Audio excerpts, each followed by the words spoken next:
Alhamdulillah, salatu wassalamu ala Rasulillah. So, inshallah, we do have a meeting today, right? Where is Brother Khan? Is he coming? Okay. He is the head of the committee, right? Right? Anyhow. We're not from Korea. Okay, we'll start with the class, and then inshallah he'll catch up, or maybe text him or call him. Okay, so this topic we wanted to talk about today is basically relating to the Quran, its compilation, ways of the revelation and its compilation, okay, and its preservation. It's a big topic, but we did talk yesterday a little bit about the fact that Allah subhanahu wa ta'ala during the life of the Prophet sallallahu alaihi wasallam revealed verses and abrogated verses during the life of the Prophet sallallahu alaihi wasallam. And this process of abrogation, you have to know, is not unique to this last revelation, not unique to Islam or the Quran. You will find in the revelations of God from before that this used to happen. So if you read the Old Testament and the New Testament, you'll find within the Old Testament many abrogations, and also between the Old and the New Testament other abrogations as well. Can somebody mention an example of things that were revealed to them and then abrogated, changed, the law was changed? I'll mention maybe a couple. One of them is, for instance, divorce. Divorce was allowed, and these are all texts that we can, if somebody wants, I can give them the references to. Divorce was allowed in the law of Musa alayhi salam, okay?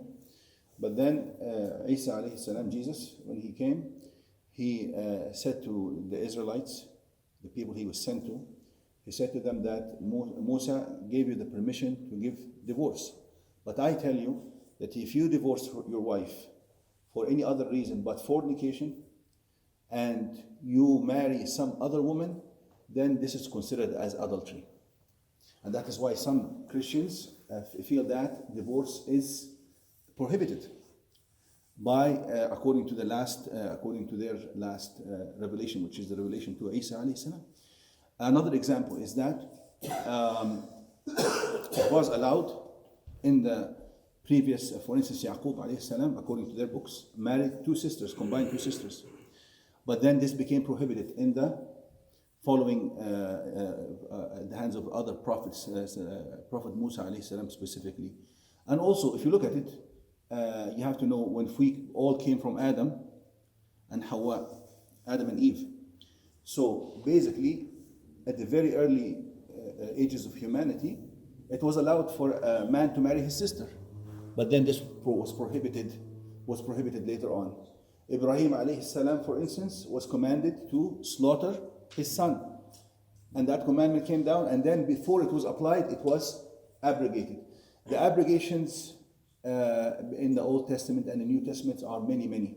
Okay, so to change a law and reveal a certain revelation, then reveal another revelation that orders people to do something differently is well known. It is a tradition of Allah subhanahu wa ta'ala in trialing his servants.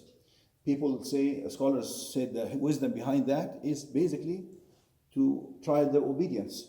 Are you going to listen to Allah subhanahu wa ta'ala in the different commandments? And we have this in Islam. The Qibla face Bayt al-Maqdis, which is the mosque, the masjid in Jerusalem, and then you have to face the Kaaba. Are you going to listen or not listen? وَمَا جَعَلْنَا الْقِبْلَةَ الَّتِي كُنْتَ عَلَيْهَا إِلَّا لِنَعْلَمَ مَنْ يَتَّبِعُ الرَّسُولَ مِمَّنْ يَنْقَلِبُ عَلَى عَقِبَيْهِ. Allah said this clearly, that I only made this change to test people who is going to follow the Rasul and who is going to basically denounce and reject.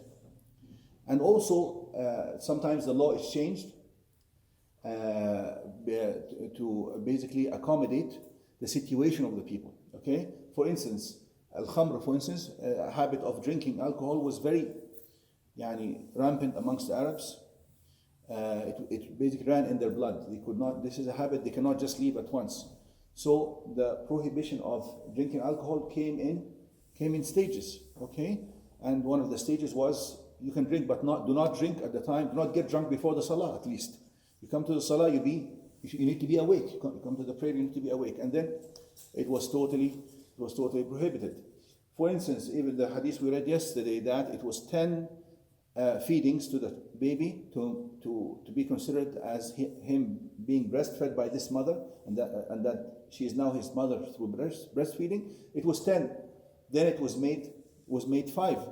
Maybe people were a bit lax initially until this ruling became understood to them, and then Allah subhanahu wa ta'ala made it down to the 5, okay, and so on. What? The Siyam that Siyam, yes, initially was we were commanded to fast only one day, and then it became the whole month of Ramadan, and so on and so on. Okay, Qiyamul Layl. Number of wives, same thing. Yes, Limited. they had unlimited number of wives in the Old Testament, for instance, but then it became limited in Islam 4. to 4. Okay, we know Prophet Sulaiman had 700 wives and 300 concubines. This is mentioned in the Old Testament. So the matter of naskh or abrogation, we should not be confused about this matter. It is something that is the tradition of Allah in His revelations. Okay, and Allah subhanahu wa ta'ala said this clear in the Quran. مَا نَنْسَخْ مِنْ آيَةٍ أَوْ نُنْسِهَا نَأْتِي بِخَيْرٍ مِنْهَا وَمِثْلِهَا. Allah says, whatever verse I abrogate, I will bring down or reveal a verse that is at least equal to it, or maybe even or surpasses it in its virtue and in its fruit and benefit to humanity. Okay, this is number 1. Number 2, Allah subhanahu wa ta'ala, revelation of Prophet sallallahu alaihi wasallam had different forms. It was not only the Quran, because we know that the Sunnah given to Prophet sallallahu alaihi wasallam is also a revelation from Allah subhanahu wa ta'ala. We know that Hadith Qudsi, which are the hadith that are attributed to Allah subhanahu wa ta'ala, Prophet sallallahu alaihi wasallam says, Allah said so and so. Obviously they're distinct from the regular Sunnah. So we have now 3 different ones. And even some scholars say that there's a 4th one, which is not known to many people, which is that when Allah reveals a verse and reveals an explanation along with it that is not part of the verse. Now, some people say, oh, this makes this matter very complicated and difficult. Well, Allah subhanahu wa ta'ala wants His slaves to be dedicated. Allah subhanahu wa ta'ala is trialing us for our dedication. How much effort? We put this effort, we get reward from Allah subhanahu wa ta'ala. Allah preserved His deen, His religion, and any revelation through the efforts of human beings. Allah wanted people to memorize and study and so on. Okay, so that is fine. Allah could have given us this matter through a silver spoon, and it's only one text. Okay, there's no that you don't have to make any effort in preservation. Okay, Allah could have sent down basically a tablet that nobody can touch, that had His revelation, a single text, not a text that was revealed over 23 years, talking about every single incident that happened during the life of the Prophet ﷺ and all the occasions, okay, and all the events, dealing and treating the people and teaching them the lessons from all single event. And Allah subhanahu wa ta'ala made the Sunnah, the saying of the Prophet ﷺ, and an explanation of the Quran. And so is the Hadith al-Qudsi, explanation to the Quran. And also, Allah subhanahu wa ta'ala would sometimes, this is an opinion of some scholars, that some verse could come, but along with that verse, there's like I mentioned yesterday, it's called qira'ah tafsiriyah, that it's explanatory qira'ah, such as I mentioned, ثلاث أيام متتابعات وهو أب لهم. Things like this I mentioned yesterday, that there could be. And some Sahaba used to write this on the side of the Mus'haf.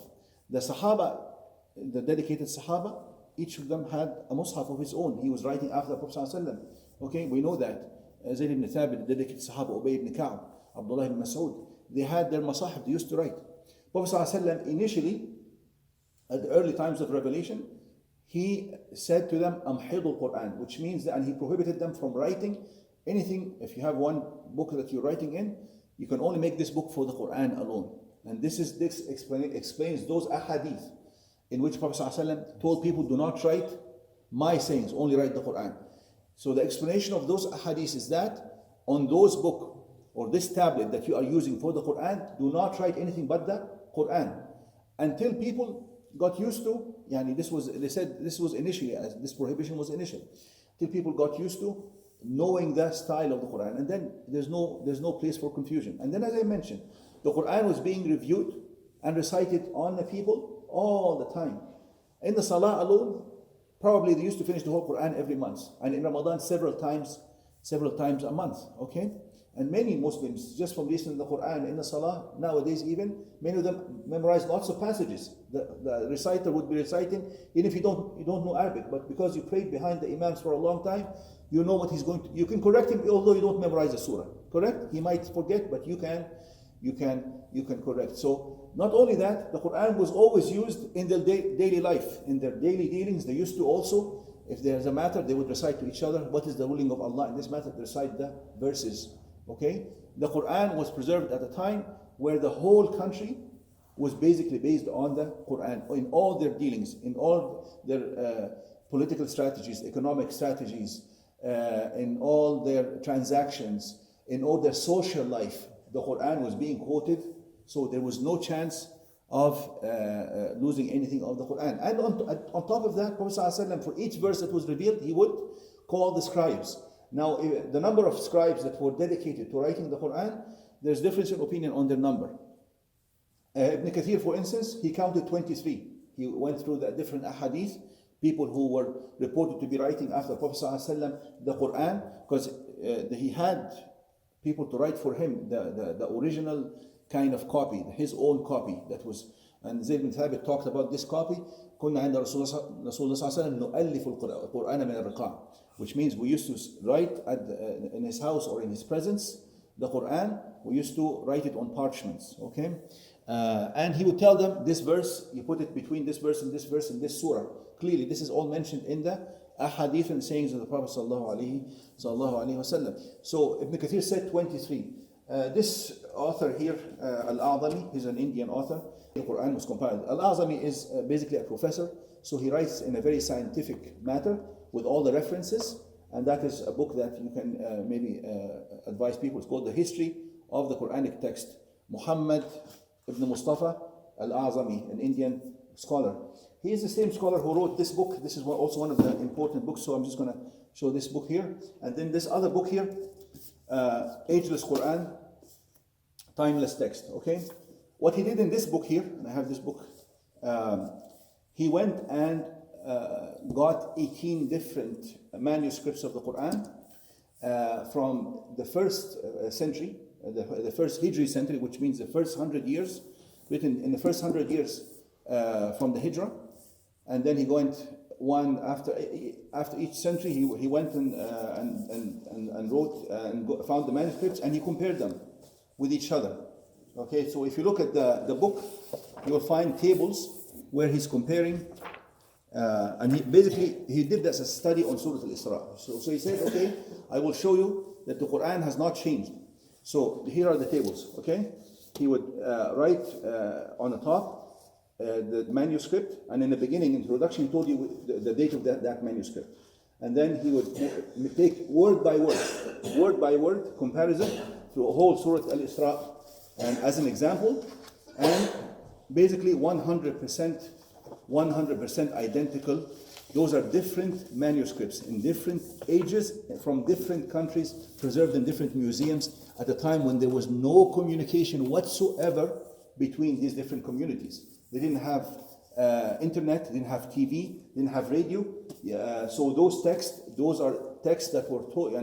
If this text was in this museum, for instance, in Armenia or in Turkey, and this one was in Iraq, there was no communication, and still he brought all these texts according to different ages and 100% identical. So Muslims do not rely on manuscripts for memorization or preservation of the Quran. And despite that, we have the strongest manuscript track of any religion on earth, alhamdulillah. Although we don't even rely on manuscripts, and we never relied on them. This is just to prove to people who doubt. That's only to prove to people who doubt. We have chains of narration, and Quran is preserved by memorization from Prophet ﷺ to the Sahaba, to the second generation, to so on. Thousands of people in all different spots and different localities in the Muslim world, from Far East, where the Muslim Empire reached, close to China, or into China actually, Turkestan Sharqiya, and all the way to the far west, which is West African coast, all the way to Europe, all the way down to also down in Africa, you will not find reciters of the Quran in any part of the Muslim world who recite the Quran any differently. We have different dialects, yes, and those dialects were revealed during the life of the Prophet ﷺ. And even those dialects are preserved. Even the way the letters are pronounced are preserved.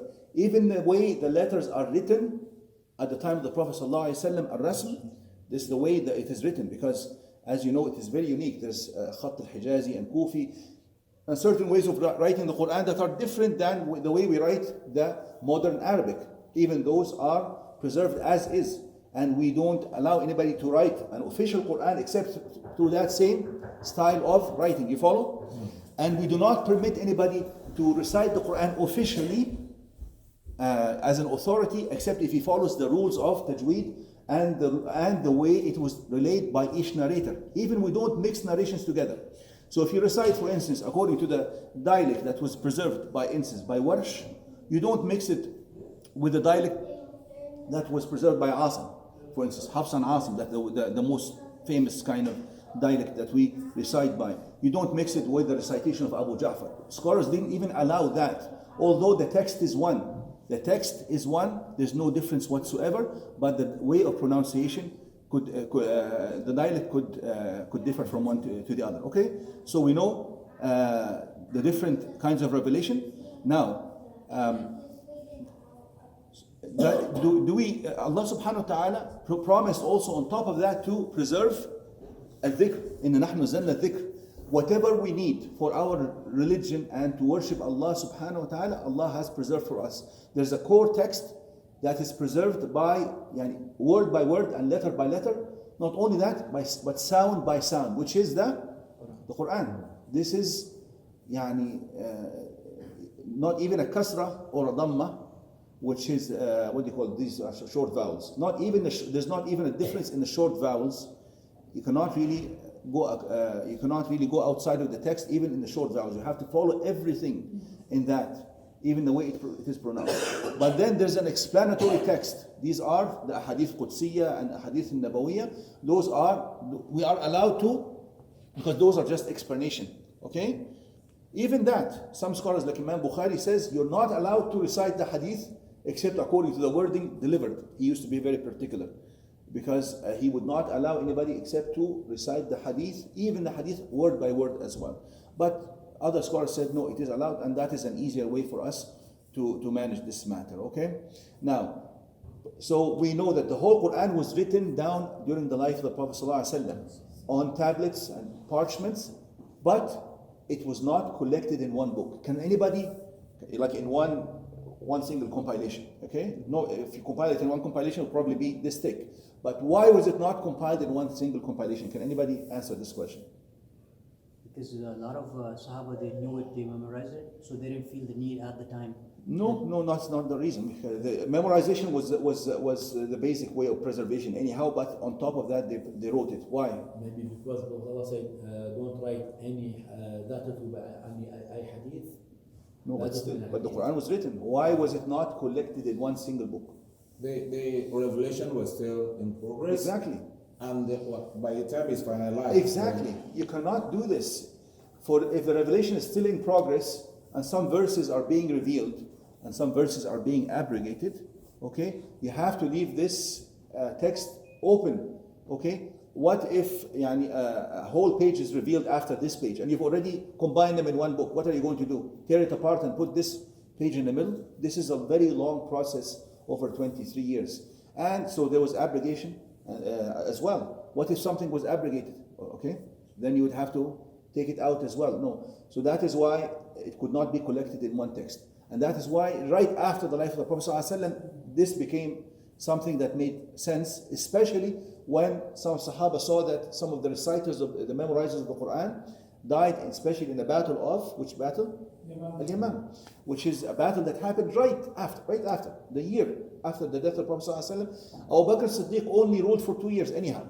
Okay? So the Quran was compiled in one single book within 1 to 2 years after the death of Prophet ﷺ. And the number of memorizers of the Quran were basically uncountable during the life of the Prophet ﷺ. How do we know that?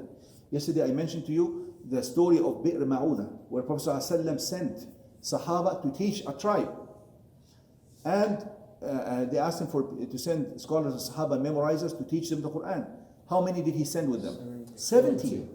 If he can spare 70 of the memorizers of the Quran to send them to one tribe, you can imagine how many thousands of the Sahaba memorized the Quran. So we know they were in the order of thousands.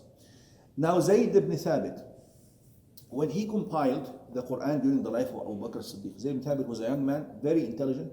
This young man, Zayd ibn Thabit, one time Prophet ﷺ asked him to learn Hebrew. Does anybody know how long it took him to learn Hebrew and understand how they were talking? Because A few days. yes, they say not longer than 2 weeks. He learned the language and no longer than he was such an amazing and smart man. So, and he was of course he was the head of the scribes during the life of Prophet ﷺ, writing the Quran. So, and he was one of the memorizers of the Quran as well. All these qualities, and on top of that, when Abu Bakr Siddiq asked him to compile the whole Quran in one book, of course he had his own mushaf, many other Sahaba had their own mushaf. He memorized the Quran, thousands of Sahaba memorized the Quran, but he still, because this is now going to be an authoritative public mushaf, what he asked for was, he asked that anybody who wrote the Quran from the Prophet ﷺ directly, bring it. Not only that, he has to bring with him 2 witnesses to witness that this was written directly from the Prophet ﷺ, not a Sahabi taken from a Sahabi. Although this is also very reliable, but still, he was very particular. He didn't rely on his own memorization, did not rely on the memorization of the thousands of people, did not rely on his own mushaf and the many masahif written by the Sahaba. He said, for each verse, he didn't apply this for each page, but for each single verse, you have to show me that you have written it directly from Prophet ﷺ and bring 2 witnesses. Why did he choose 2 witnesses? He basically deducted this from the verse in Surah Ayat Mudayana in Surah Al-Baqarah. وَاسْتَشْهِدُوا شَهِيدَيْنِ مِنْ رِجَالِكُمْ. Allah subhanahu wa ta'ala calls on Muslims in any matter that is important to bring 2 witnesses. Okay? So imagine this. So many memorizers, many masahif, but still I want for each single ayah that was written directly from Prophet ﷺ with 2 witnesses. And of course he would compare that with all the masahif that were available to him from the different Sahaba with his own memorization. The memorization of the committee that he had, because he wasn't alone in this, he had a committee and all of them were memorizers of the Quran. He would compare that, and of course those people always knew al-ard al-akhira. Those people were with the Prophet ﷺ always and knew exactly what was being revealed, what was being abrogated till the last thing. And then they all agreed on this. This is consensus as well. So they all agreed on what he has done, and they made that mushaf. And this mushaf was with Abu Bakr Siddiq. Then he left it with Umar al-Khattab after 2 years that he stayed, and then he died. Umar al-Khattab left it with who after that? Hafsa, his daughter Hafsa, who is the wife of the Prophet sallallahu alaihi wasallam. Now, of course, the compilation of Abu Bakr Siddiq compiled even all the different ways, the dialects of recitation. They compiled that. Okay?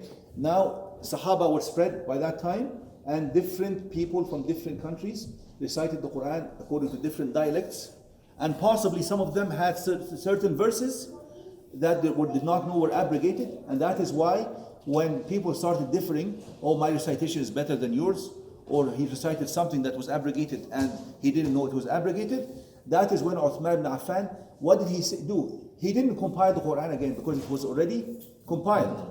All he did, he brought that copy of Abu Bakr Siddiq that he made within 1 year from the death of Prophet ﷺ, which he compiled within 1 year, and he said this is the only authoritative, official mushaf that everybody has to follow, because there's no doubt about this one.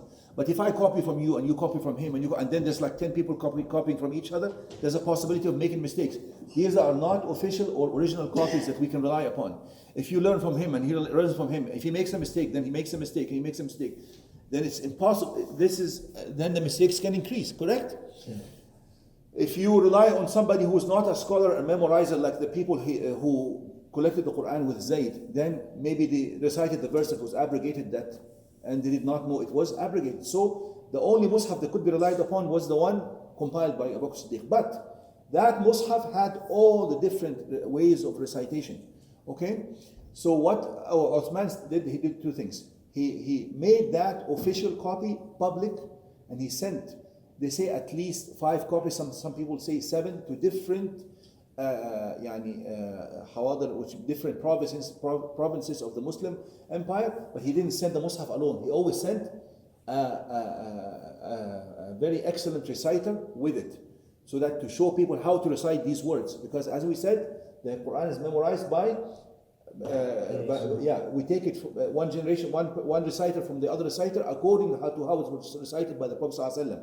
Okay, so he would send that Mus'haf with that reciter, where he established a school in that province and teach the people, and he would establish a school in that province and teach the people, and so on. For instance, Abdullah ibn Abbas was in Mecca, Ubay ibn Ka'b was in Medina, Abdullah ibn Mas'ud, he sent him to Kufa with the Mus'haf. Abu Darda had a school, the school of Abu Darda in Damascus, he had 3,000 students alone, Abu Darda, that's documented. Okay, so that official copy. So, and then he said, when you make this copy this official copy, Mus'haf al-Uthmani, from that compiled during the life of Abu Bakr Siddiq, he says, if you find, when you come and write it, that the rasm, the way you write it, can only accommodate one dialect, because sometimes it cannot accommodate all dialects, you have to know that. He said, then you go by the dialect of who? Quraysh. Okay? So basically he says, I'm going to rely primarily on the dialect of Quraysh, but I'm going to write it in such a way that it can accommodate as many dialects as possible. Okay? But that was not a necessity, because Prophet ﷺ talked about the different dialects. He said, "Kulluha shafiya kafiya." He said, by any one of those dialects, you have the full Quran within you. It is sufficient. You don't have to know all these different dialects. Okay. So he distributed this official copy with a reciter in each province to teach the people. And we never heard that anybody, in any province of the Muslims, and there was no communication like we have today, recited any letter different than the other person, except if it was according to an acceptable dialect that was taught by the Prophet Muhammad sallallahu alaihi wasallam. So those dialects still remained, okay, because the rasm is only to preserve, but the Quran itself was revealed according to those dialects, and that rasm, which the style of writing, can accommodate different dialects. Okay, yeah. If some dialects, do we have to preserve all the dialects? No, because those dialects were basically taught to different tribes based on their ability, because not all of them could learn, and the Quran was so particular. You have to learn it just according to how it was recited. Not all of them could remember the dialect or learn the dialect of Quraysh. So Allah subhanahu wa ta'ala made it easy to different tribes to learn the Quran by their dialect. Go ahead. So when you talk about dialects, you Yes. mean they still have the same words, just the pronunciation was different? Absolutely, and that's what we do in the Salah here. Like if you notice, in Fajr, for instance, or Isha, we recite different dialects. But if you hold the Mus'haf, you will not find a single letter that is different from one reciter to the other. Not a single letter. But the way, for instance, instead of saying Al-Mu'minun, say Al-Mu'minun. Okay. Mardat, Mardait, Wadduha, Wadduhi. These are different dialects. Wahida, Wahidi. These are the kind of things. Okay? And so this is 99% of the difference between the different ways of recitation. There is another maybe 1% where there could be a different in the wording, but it adds more meaning. They said it differently. Nanshuruha, nanshuzuha, for instance. Tathabbatu, tabayyanu, but it has the same meaning. You follow? ولا تسأل عن أصحاب الجحيم. What? توقد. نعم توقد. نعم توقد أو توقد. نعم دري دري. These things like this, these are different, but it's the same meaning. Okay. So any questions about this? Because this is basically the summary of this. And then, alhamdulillah, if somebody has any different Quran than the one we recite, bring it out. There is no different Quran. Go ahead. Just clarification, mashallah. So, at the time of Uthman, Yes. if there's any other copies besides the official ones that he sent to each province, he ordered them to be Burnt. destroyed. Destroyed, absolutely. So they destroyed them either burned or buried or something. He burned them, yes, absolutely. This is number one. So every other copy was completely destroyed. Yeah. So there's no. And that's in the consensus of the Sahaba. Ali ibn Abi Talib says nobody can blame Uthman for burning the Mus'haf, because some people felt bad. No, I'm not going to burn something that I took from Prophet ﷺ or some of the Sahaba. They learned directly from Prophet ﷺ. And Ali ibn Abi Talib said, if I was in his position, I would have done the same thing. Okay, and he basically distributed the official, authentic version, compiled Quran according to how it was revealed, based on witnesses and consensus of the people who memorized it and heard it. And this is tawatur. This is tawatur means that there cannot be a mistake. And on top of this, and this is just something that only came out in the last maybe 20 years, the people who started finding numerical relationships and certain numerical codes in the Quran, we've talked about this in some previous lectures. If you apply those codes, you will find that if a single letter, and those codes are in the thousands, they're not really one simple one simple pattern. No, there's thousands of patterns that encompass the whole Quran and encompass each surah and encompass even the number of words in the different surahs in the Quran and so on. We talked about this in detail, but that's a whole subject that can take years to explain. But if you apply those numerical, and that's just the miracle of the Quran, if you apply those numerical patterns, they only apply if the Quran is preserved. If there's a single letter that falls, then this whole system would collapse. And this system, Prophet ﷺ never talked about it. It is something that we discovered lately, okay? And I mentioned many examples to you that show you. And maybe inshallah we can bring some more examples just to show this, because if you know these numerical relationships, you will have no doubt about any single letter, not only the single letters. People have counted even the short vowels, the fatha, the kasra, the dhamma, and people have counted the dots even, and they found numerical relationships in the dots and in the short vowels. Go ahead. So the dots, Yes. they were not there. They were not put even. They were probably put maybe 100. Absolutely. That's number 2. Yes. That was put later on. Number 3, right now in Egypt, there's the Masjid al-Hasanain. I think it's called. Saying yes. There's actually a copy of one of the earliest Masahif. Yes. If you look at it, it's this big Yes. leather. Yes. It's actually this big. Yeah, you can look pictures on internet. So it's impractical, very, very hard to actually compile it in one, because they didn't have paper. Absolutely. Paper came from China. The Yes. States from China that actually came Exactly. into the Muslim Yeah, world. yeah. But the Mus'haf Osmani was like this. It wasn't like a book like this. Yeah. It was that size. And that is why some people think this is one of the Osmani copies, the one in Hussein. Okay? And here, he has 2 or 3 of the 18 copies that are said to be some of the Osmani copies as well. The manuscripts that he found. I printed this article, I will finish with this. This article, it's a very important article, it's 35 pages. It talks about the manuscripts of the Quran from the 1st century. Okay, now nobody has manuscripts from the 1st century. Christians rely only on manuscripts because they have no oral tradition. They have no preserved oral tradition of the sayings of Jesus, alayhi salam. They don't have that. And they don't have any manuscripts, 0. And I challenge, if somebody can bring a manuscript from the 1st century after the coming of Jesus. There's no. The 2nd century, they have a manuscript that is probably the size of a credit card. Okay? So they rely on manuscripts from the 3rd century. Okay? So that is more than 200 years after Isa alayhi salam, Jesus. Okay? We have manuscripts, although we don't rely on them, we have manuscripts from the 1st century. Okay? And those manuscripts, here I have tables. I have a table of all the manuscripts from so up to now, and the table is increasing, okay?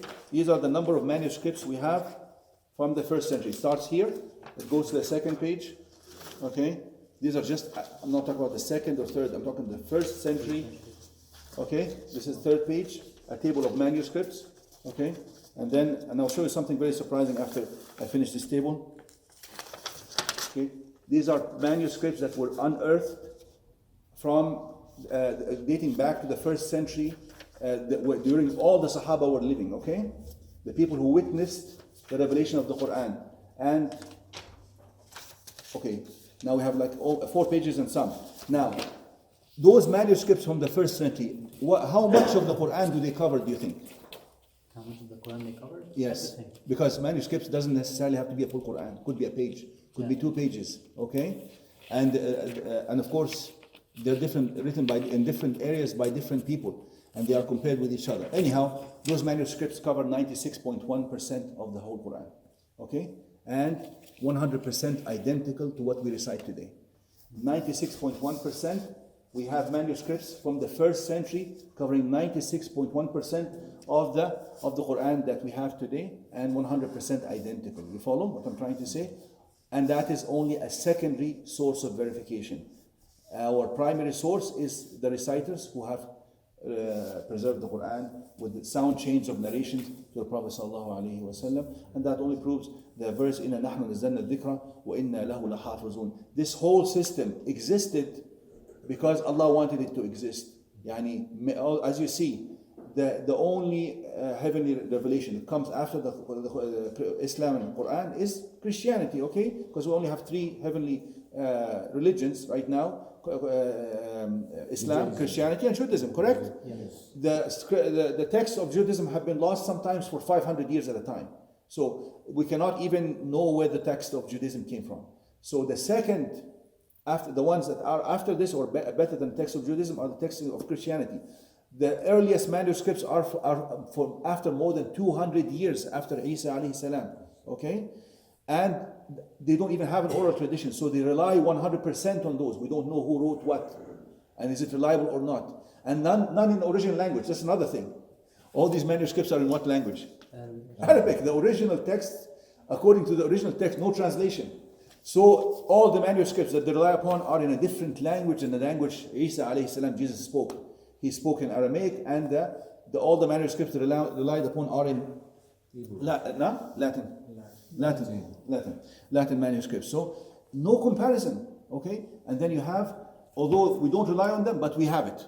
We have it just in case somebody doubts or says, "Oh, we have manuscripts." You don't have manuscripts. You have something we don't know who wrote it, when they wrote it. Can we rely on them or not? What his agenda was? We don't have that. You don't have that. We have everything. Inshallah ta'ala, the next time I will have just a big table of comparison in 8 points between the preservation of the Quran and the preservation of other texts. Go ahead. Sheikh, I've never had person debating the authenticity of the Quran. No one would come to you and say, "Hey, we don't know if this Quran is Yes. actually the words that, that was conveyed to Prophet Muhammad sallallahu alaihi wasallam, given the non-Muslims." But Yes. the argument they have is like they think that this was just done by Prophet Muhammad sallallahu alaihi wasallam, and it was not the message from Allah subhanahu wa ta'ala. Yes, exactly. But they would never argue with you that that's not.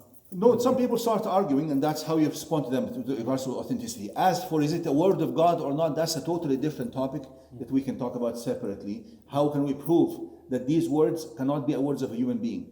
Okay, they can only be the words of the creator of human beings. That's a total, huge topics. If you talk about the miraculous nature of that text, and that it is not within the capacity, not of a single human being, but of all humanity throughout all its generations. Yeah. When you prove that, you know that it is from the Creator. If you look at, for instance, just it talking about things that occurred 500 years later or 600 years later talked about in that text, you know that nobody knows the unseen, the future except Allah, then you know it is from Allah subhanahu wa ta'ala. It's preservation itself. There's a promise from the one who sent it down that He will preserve it, and Allah makes all of humanity work on preserving it.